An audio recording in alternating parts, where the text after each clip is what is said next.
예, 우리 하나님의 말씀 같이 보겠습니다. 우리 마태복음 9장 27절부터 우리 38절인데요. 본문 말씀이 좀 길어서 우리가 끝부분만 저희가 보겠습니다. 그래서 36절부터 38절까지 38절까지 말씀, 예, 우리 다 찾으신 줄 알고 우리 같이 말씀을, 세 절이니까 같이 한번 읽어볼까요? 같이 한번 읽겠습니다. 무리를 보시고 불쌍히 여기시니 이는 그들이 목자 없는 양과 같이 고생하며 기진함이라. 이에 제자들에게 이르시되 추수할 것은 많되 일꾼이 적으니 그러므로 추수하는 주인에게 청하여 추수할 일꾼들을 보내주소서 하라 하시니라. 아멘. 예. 추수할 것은 많되 추수할 일꾼이 없다고 주님께서 안타까워하시죠. 정말 목자 없는 양과 같은 그런 사람들, 또 불쌍한 사람들을 보시면서 주님이 마음이 많이 아프셨고, 또 그들을 주님께서 치유하시고 회복시켜 주시고 귀신도 내어 쫓아주시고, 또 잘 앞을 보지 못하는 시각장애인들의 그 눈도 보게 해주시고, 벙어리 된 사람도 말도 하게 해주시고, 12살 그 소녀의 그 추운 것도 고쳐주시고, 12의 혈루증으로 고생하던 그 소망 없는 요인도 주님께서 치유해 주시고, 이 모든 것들이 주님께서 가르치시며 전파하시며 치유하시며 사셨던 그런 예수님의 사역을 또 보여주고, 추수할 것을 위해서 이 땅에 오셔서 주님께서 지금 추수해 나가고 계시는 그런 말씀을 저희가 지금 보고 있는 중에 있습니다. 오늘의 말씀을 저희들이 또 앞부분에 보면 27절부터 이렇게 앞부분에는 두 명의 맹인들, 시각장애인들의 이야기가 나옵니다.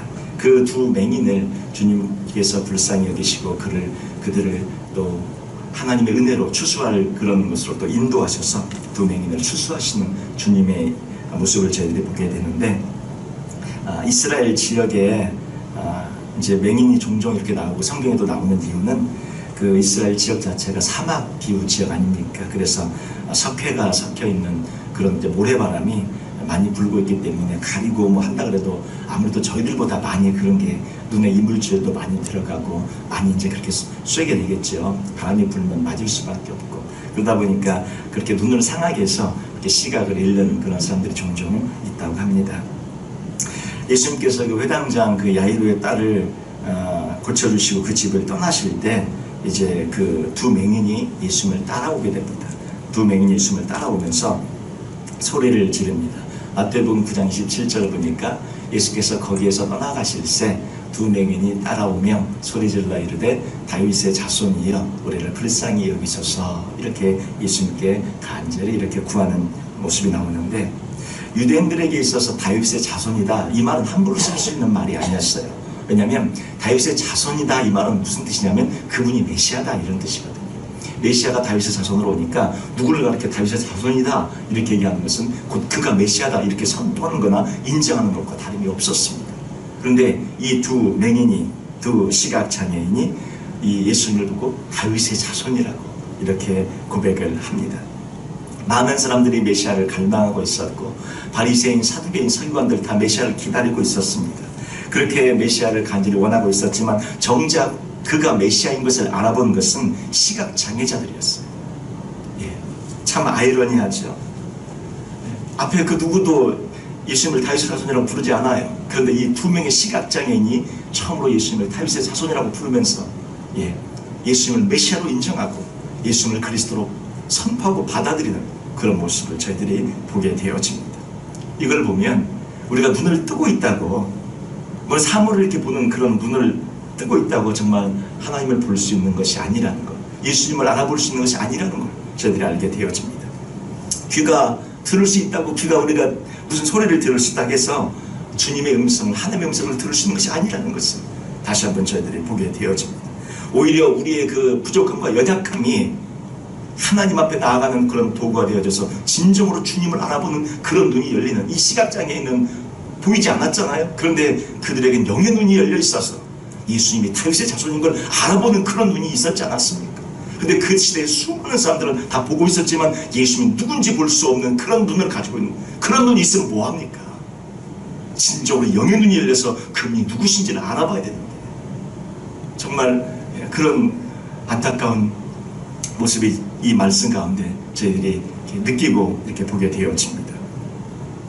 그래서 가끔 우리의 연약함이 하나님 앞에 나아가는데 더 큰 은총과 축복의 도구가 되는 걸 저희들이 종종 발견합니다. 사도 바울이 그러잖아요. 내가 약할 그때에 곧 강함이라. 약한 데서 주의 능력으로 내가 온전하여지고 주의 그 능력으로 살아가는 것을 통해 더 주님의 그런 임재로 살아가게 된다고 바울이 고백하지 않았습니까? 그래서 우리에게 있는 행여나 여러 가지 약한 부분들, 또 장애, 또 단점, 이런 부분들이 있을 때 우리가 그런 것들을 원망하며 불평할 것이 아니라 오히려 그것을 통해 하나님 앞에 더 나아가는 축복의 도구로 저희들이 삼고 오히려 눈물로 기도하며 주 앞에 나아간다면 저희들에게 영의 눈이 열릴 것이고 영의 귀가 열릴 것이고 영의 마음이 열려질 것이고 마음의 할례가 임할 것이고 마음가짐을 빼는 역사가 있어서 저희가 더 주님과 가까운 그런 은총과 축복의 삶을 살게 되는 저희들이 될 줄 믿습니다. 마태복음 9장 28절에 보면 이렇게 따라오는데요. 예수님은 어떻게 하시냐면요. 28절 우리 한번 같이 읽어볼까요? 예수께서 집에 들어가심에 맹인들이 그에게 나아오거늘. 여기까지 잠깐 보겠습니다. 다윗의 자손이요 하면서 맹인들이, 시각장애인들이 막 따라오는데 예수님 어떻게 하신 거예요? 그래 내가 고쳐줄게 그러신 게 아니라 그 소리 지르거나 말거나 그냥 놔둬버리고 예수님 지금 가버나움에 새로 이렇게 오셨다 그래. 그쪽으로 지금 들어가 보시고 집에 가버리셨어요. 들은 척만 한 겁니다. 그러니까 이 시각장애인들이 어떻게 했겠어요? 평소에 시각장애인들은 주로 가는 길만 가고 이렇게 다 걸음을 재고 지팡이로 계산을 하지 않습니까? 낯선 길을 갈 때는 굉장히 두려워하고 무섭고 힘이 드는 거예요. 그러니까 사실 우리는 눈으로 보니까 낯선 길이 어딘 상관이 없지만 어떤 길이든 저희들은 괜찮지만 시각장애인들은 어렵습니다. 그래서 가는 길만 가고 자기가 가봤던 거 걸음만 다 정확하게 집에서도 뭐가 몇 걸음 손으로 다 알고 있잖아요. 그렇게 한 데를 가야 되는데 그게 마음이 안전한데 지금 예수님께서 그냥 시각장애인들을 만났던 그 자리에서 고쳐주시면 얼마나 좋아요. 근데 안 고쳐주시고 집으로 가버리시니 이 시각장애인들 어떻게 따라갈 수밖에 없는 거죠. 그건 이제 안 가는 길을 걸어가는 거죠. 예수님이 거하시는 그 집까지 시각장애인들은 그냥 이제 사람들이 얼마나 또 많이 밀고 치고 이렇게 했어요. 그 10교의 혈루증 앓는 여인과 지금 비슷한 장면이 벌어지고 있어요. 얼마나 피골이 이상하고 뼈만 말랐던 그 여인이 예수님 앞에 나오기 위해서 얼마나 애썼겠어요. 사람들이 밀면 아마 절로 날아가 쓰러졌을 거예요. 힘도 없는 그 여인이 얼마나 간절하게 주 앞에 나왔겠습니까? 그래서 결국 옷자락을 만졌는데 이 시각장애인들도 두 명이 지금 서로 붙잡아주고 가자, 야 이쪽에 가자, 두 명이 지금 붙잡아주면서 예수님 앞에 예수님 외면하고 하는데 그 예수님은 끝까지 따라가고 있는 모습을 봅니다. 예수님께서 집에 들어가셔서 집에 들어가심에 어떻게 맹인들이 그 자리까지 그 앞에 나와 왔던 것을 맹인들이 그에게 나오거늘 길거리에서 고쳐준 게 아니었어요. 예수님 집에 가버리셨는데 그 집까지 시각장애인들이 끝까지 예수님을 따라가는 그런 모습을 보게 되어집니다. 집까지 가는 길도 힘들었을 거예요. 그런데 정말 힘들었던 것은 무엇이었겠습니까? 이 두 시각장애인들의 마음이었을 거예요. 마음. 아니 12의 혈루증을 앓는 여인도 고쳐주시고 그 얘기도 들었는데 12살 죽은 소녀도 살려주신 저분이 왜 우리들은 외면하실까? 이 마음이 가장 힘들었을 거예요. 이 외면하시는데 계속 따라가야 되나? 우리는 안 고쳐주시기로 작정하신 것 같은데 저분이 그래도 이 안 보이는 길을 헤치며 끝까지 넘어지면서 이걸 끝까지 저분을 따라서 가야 되나? 이 마음이 가장 힘들었을 거예요. 가다가 넘어지는 것 정도는 뭐 괜찮았을 겁니다. 이 따라가는 마음이 아마 100배는 더 힘들었을 거예요. 근데 그들은 끝까지 집안까지 따라 들어갑니다. 중간에 고쳐주시면 따라갈 필요 없는 거예요. 근데 안 고쳐주시니까 예수님 가는 곳까지, 예수님 머무시는 곳까지 끝까지 따라간 거예요. 주님의 그 반대하는 것 같은, 거절하는 것 같은, 자기들의 소원을 외면하신 것 같은 그런 모든 걸 무릅쓰고 끝까지 따라갑니다. 이것이 믿음입니다. 믿음대로 행동하며 끝까지 주님 붙잡고 나아가는 것, 이것이 믿음입니다. 여기에 우리의 믿음이 드러나고요, 우리의 한계가 드러나요. 내가 갖고 있는 믿음의 한계치가 이런 상황이 막닥뜨리면 드러납니다. 대부분 어떻게 해요? 그 믿음을 이런 환경을 뛰어넘어야 하는데 대부분 우리는 그 앞에서 주저앉고 좌절하고 절망해버리고 예수 앞에 더 간절하게 나아가지 못하고 거기서 주님을 원망하면서 내가 이렇게까지 했는데 내 소원 안 들어주셨잖아요. 내가 이렇게 하지 않는데 내 기도 안 들어주셨잖아요. 내가 주 앞에 이렇게 나아갔는데 다윗의 사도로 부르면서 나왔는데 외면하셨잖아요. 그리고 아마 대부분은 저기서 따라가다가 멈춰버렸을 것입니다. 근데 이 둘은 주님의 외면을 무릅쓰고 끝까지 주 앞에, 그 앞에 나아가는 모습을 보여주는데, 이것이 진짜 우리가 가지고 있는 그런 믿음의 모습이 드러나고 있는 그런 장면입니다. 그래서 결국 집안까지 들어온 그 맹인들에게 예수님께서 이제 말씀합니다. 예수께서 이르시되 내가 능히 이 일 할 줄 믿느냐? 믿음에 대한 얘기를 해요. 너희들 정말 믿음이 있느냐? 내가 너희들 이것을 눈 안 보였던 거 내가 정말 고쳐줄 줄로 믿느냐? 그 믿음에 대한 확신을 다시 한번 물으십니다. 그때 이들이 주여 그렇습니다, 믿습니다, 이들이 고백을 합니다. 예, 믿습니다. 내 믿음대로 될지어다. 그대로 눈이 떠지고 그대로 치유가 일어나고 새로운 세상이 펼쳐지는 축복의 역사를 받게 되어집니다. 예수님께서 왜 그러셨을까요? 고쳐주실 거다 이렇게. 고쳐주시지 않습니까? 근데 왜 그렇게 외면하시고 막 따라오게 하시고 넘어지게 하시고 그 아픈 마음 갖고 간절한 마음을 나왔는데도 그 거절받는 같은 그런 마음을, 상처를 막 받게, 예수님께 상처받은, 우리 다른 사람에게 상처받으면 괜찮은데 예수님께 상처받으면 제일 힘들거든요. 예, 혹시 받아보셨습니까? 예수님께 상처를 받을, 이게 좀 예수님께 상처받는 건데요. 이게 신앙인들이 가장 극복하기 어려운 문제예요. 하나님이 나에게 그럴 수가 있냐? 이게 여기 빠지면 답이 없어요. 예수님이 나에게 이럴 수가 있냐? 예, 여기 빠지면 한참 헤매십니다. 지금 이거예요. 예수님이 나에게 이럴 수가 있냐? 내가 주님을 위해 어떻게 살았는데? 주님께서 그렇게 하신 이유는 뭡니까? 그 두 맹인의 믿음을 시험하시는 거죠. 테스트하시는 것입니다. 예수님께서 어떤 경우는 내가 가서 고쳐주겠다, 직접 가시겠다고, 가서 고쳐주겠다고 말씀하시기도 하고, 길거리에서 만나면 그 자리에서 고쳐주시기도 합니다. 바로 선뜻 그 자리에서 즉석으로 은혜를 베푸시면서 즉각적으로 반응하시는 때가 있어요. 근데 어떤 경우는 몇 번을 간구하고 막 쓰러지고 넘어지고 막 이렇게 따라와도 주님이 자꾸 도망가시고 멀리 가시고 간절히 정말 죽을 힘을 다해 나와왔을 때 그때서야 응답하신 경우들을 종종 저희들이 보게 됩니다. 왜 그러실까요? 이유가 뭘까요? 그들의 믿음의 상태에 따라 주님의 처방이 다른 것입니다. 그 사람의 그 중심과 그 믿음을 알고 계시는, 정확하게 알고 계신 예수님은 그 각각의 믿음의 수준에 맞게 수준을 보시고 시험할 필요가 아예 없는 사람들은 그냥 그 자리에서 바로 고쳐주시고, 또 주님께서 바로 고쳐져야 믿거나 고쳐져야 뭔가 역사가 있거나 그러면 그렇게 하시는 경우들이 있지만, 믿음의 뭔가 가장 그 눈에 있는 믿음을 끌어내야 할 때라거나 아니면 더 간절한 절벽을 넘어서는 그런 과정이 필요하다고 생각되어졌을 때, 그들의 믿음을 위해서 더 이런 과정이 필요하다고 생각되시면 주님께서는 이렇게 더 가혹거림한지 거절하시고 외면하시고 그런 절차를 받게 하십니다. 그리고 결국은 그 믿음이 진짜 내 안에서 자기도 모르게 내가 이런 믿음이 있었나, 내가 예수를 이만큼 사랑했었나, 이것이 터져나고 폭발되어진 지점에 주님의 응답의 역사가 있게 되어지는 것입니다. 끝까지 믿고, 그래서 저희들 기도하시면서 나가실 필요가 있어요. 그 기도가 이루어지기까지 쉬지 마시고 기도하십시오. 선포하십시오.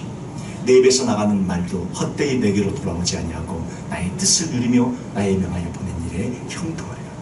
우리가 기도하며 우리가 선포하고 주님을 믿음으로 선포한 그런 말들은요, 그 말이 이루어지기까지, 성취되기까지 결단코 쉬지 않습니다.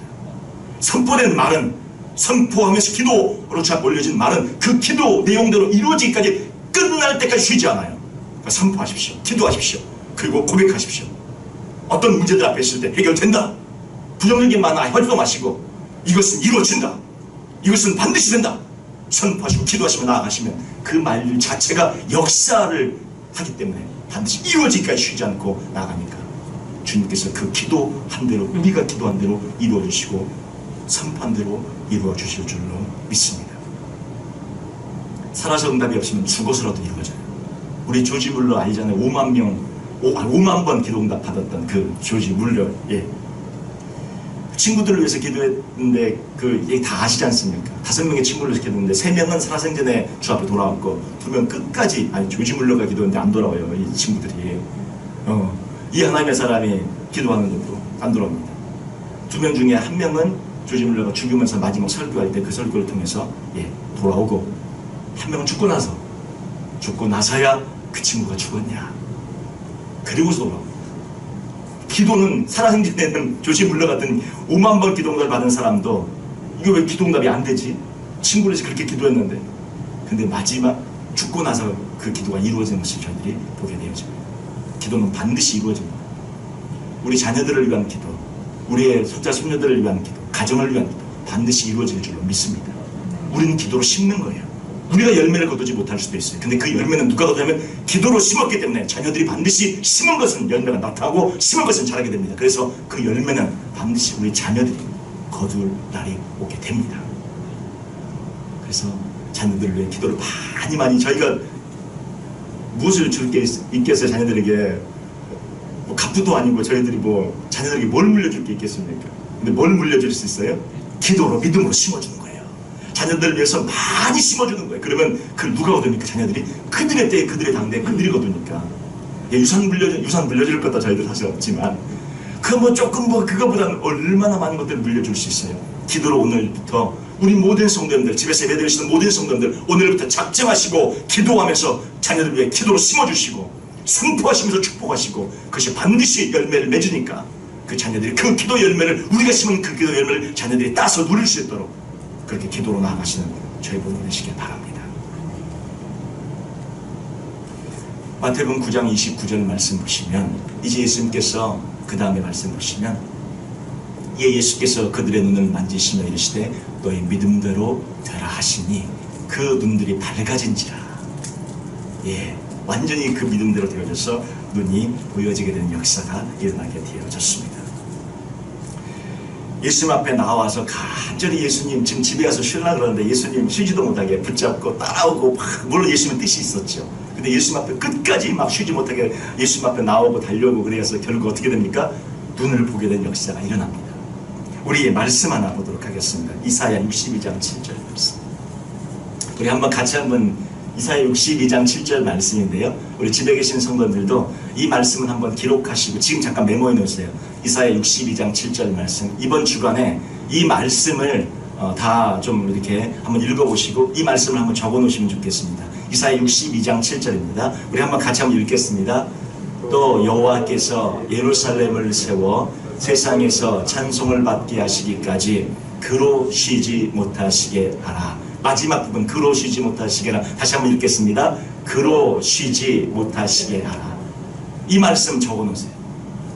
예수님으로 하여금 쉬지 못하시게 하시고 하나님으로 하여금 쉬지 못하시게 하시고, 왜? 나의 기도 때문에, 나의 간구 때문에, 나의 믿음 때문에 그분이 나로 말미암아 쉬지 못하시는 그런 역사가 우리가 있기를 원합니다.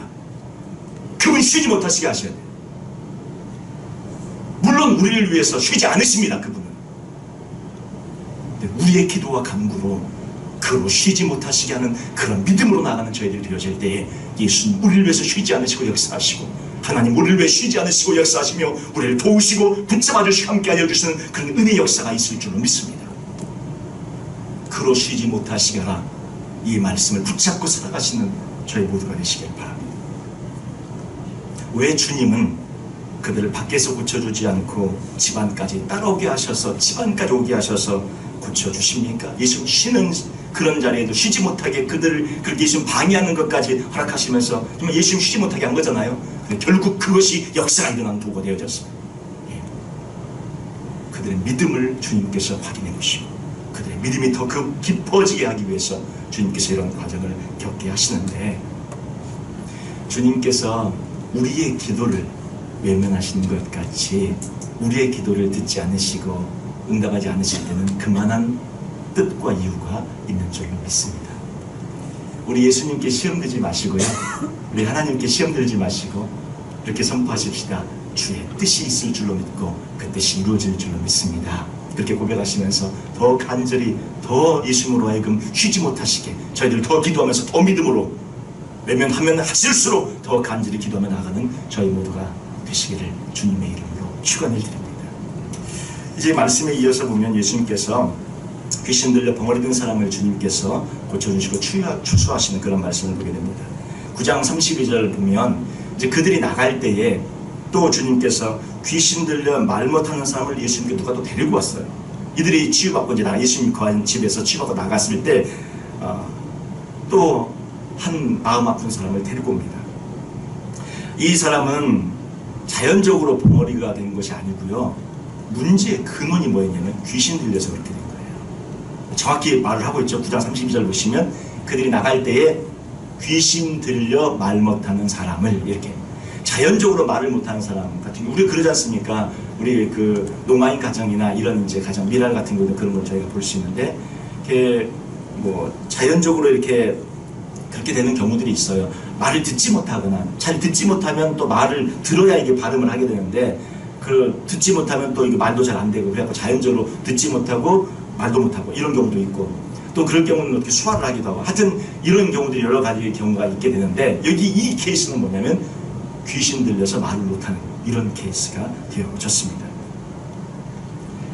저희가 이 말을 자유롭게 할 수 있다는 거 하나만으로도 얼마나 하나님께 감사해야 되는지 모르겠어요.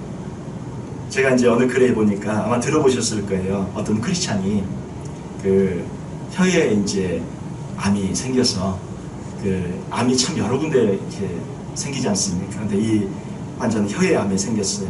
혀를 절단하는 수술을 받게 되어졌는데 의사가 이제 수술하기 전에 마지막으로 혀를 자르면 이제 더 이상 말을 못하는데 할 말이 있느냐 들어보신 적 있으시죠? 네.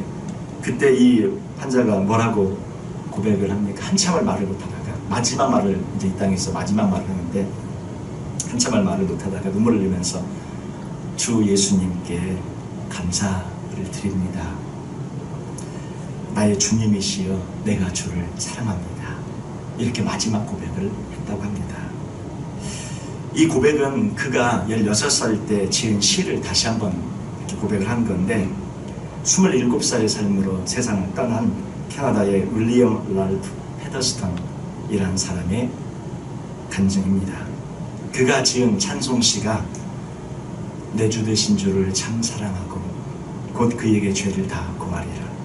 큰 은혜를 주신 내 예수시니 이전보다 더욱 사랑합니다. 찬송가 315장을 작시한 그 가사를 쓴 시를 쓴 사람의 이야기입니다. 이 땅에서의 마지막 고백. 그가 이 시는 16살 때 썼는데 27살에 죽어요. 그런데 마지막에 그가 이렇게 수술받으면서 혀를 잘리게 되어졌을 때 그 과정에서도 제가 주님을 사랑하고 주님 앞에 감사를 드립니다. 이 고백을 마지막으로 하게 됩니다. 저희는 얼마나 주님 앞에 우리 입술로 주 앞에 감사하며 주님을 이렇게 사랑한다고 고백하며 살고 있습니까? 사람들은 되게 어떤 문제가 있거나 환경에 문제가 있거나 건강에 문제가 있거나 육적인 어떤 그런 문제가 있을 때는 굉장히 크게 여기고 우리가 막 안절부절하게 됩니다. 근데 영적인 문제는 사실 굉장히 소홀하게 되는 것 같아요. 정말 불쌍한 사람은 어떤 사람입니까? 영적인 소경 보지 못하는 사람이고 정말 불쌍한 사람은 어떤 사람이에요? 영적인 그런 벙어리 말 못하는 사람, 영적인 귀머거리 듣지 못하는 사람이 가장 불쌍한 사람이라고 생각이 되어집니다. 입이 있지만 하나님을 찬양할 줄 모르고 입이 있지만 기도할 줄 모르고 입이 있지만 예수님에게 감사하는 그런 고백을 할 줄 모르고 입이 있지만 주님 앞에 사랑한다고 고백할 줄 모르고 주님을 높이는 그런 고백을 한 적이 없는 그런 사람들. 이것이 바로 가장 불쌍한 사람이 아닐까 싶습니다. 여기 있는 저희들 얼마나 행복한 사람이에요. 오늘도 찬양을 하는데 얼마나 찬양이 좋아요. 저는 마스크를 쓰고 찬양하는데 더 마스크가 막 내려가고 막 그러잖아요. 막 개의치 않고 막 찬양하고 내려가면 또 올리고 내려가면 또 올리고 이러면서 막 찬양하고 자꾸 내려가니까 제가 이제 2개씩 써요. 안 내려가려고. 전에 하나를 쓰니까 자꾸 내려가는 거예요. 마스크 하나 쓰고 찬양하니까 너무 내려가고 방법을 제가 찾았습니다. 2개를 쓰니까 딱 묶어갖고 안 내려가더라고요. 찬양을 그렇게 하는 우리 그 찬양 가운데 그 한마디 간절하게 나의 영혼을 담아 마음을 담아 찬양할 때 그 찬양의 역사가 일어나고 응답이 일어나고 그렇게 하나님의 축복의 역사가 일어날 줄 믿습니다.